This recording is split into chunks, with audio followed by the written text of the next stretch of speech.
119. The Lakers 11 games under 500 with 11 games to play.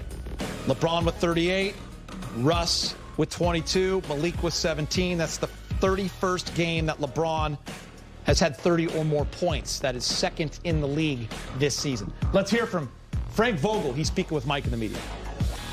Frank, you had the 14-point lead when LeBron went out late in the third quarter, and it seemed like a continuation of play from Toronto for the most part. What did you see happen in those final 2 minutes and then leak into the fourth quarter? Yeah, I mean, I got to look at the tape, but we didn't play well when Bron was out of the game tonight. You know, we've had some stretches where we've been doing better. You know, I thought Talon and Melo coming back from being out, a game we're a little bit out of sync, out of rhythm tonight on both sides of the ball, and you know, we just had some possessions that didn't go our way during that stretch, but you know, it was definitely pivotal. Just LeBron's first half and passing Malone, what did you make of that moment, and can you sort of separate it from the game if possible? Trying to separate it, it's bittersweet, but you know, I think it's important to separate it.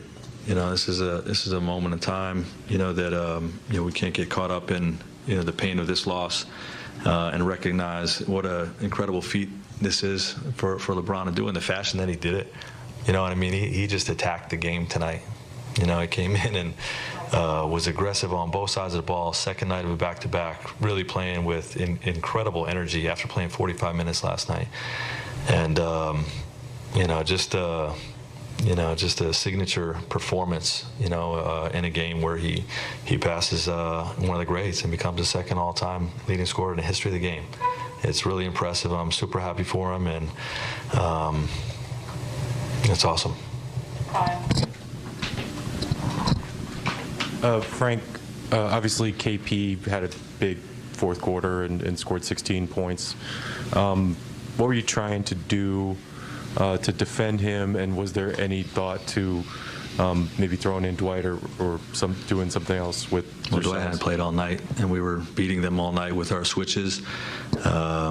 You know, he was able to capitalize down a stretch, you know, against the switches, making some tough shots. We gambled on one, you know, and he was able to get to the basket, and we changed coverage, and he hit a pick and pop three. That's what you know, he's known for. That's what he's capable of. You know, he creates that type of mismatch problem. Thought our guys battled him for the most part throughout the night really well, and made things hard for him, and you know, put ourselves in position to win. But you know, credit him for playing well down the stretch there. Dan. Frank, I think it was the other night.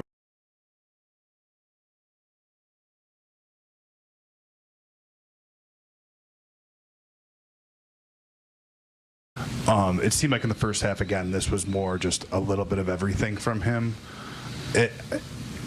Just over the course of this season, have you sort of been able to, again, in separating everything, sort of marvel at just like the all-around arsenal on the offensive end and the way that... I always have. This year's no different. You know, the fact that it's later in his career and he's still doing it at this level is, you know, is different. And you know, obviously the way he's continuing to evolve his game with the deep shooting, you know, the turnaround fadeaway jump shot that Kobe and Michael had later in his career, and how he's growing as a receiver. You know, that part is special. But it's just, you know, this is an incredible game, incredible season, and I don't know where we'd be without him. Yeah. Lakers end their 4-game road trip on Monday when they take on the Cavs. Tip-off is set for 4 p.m.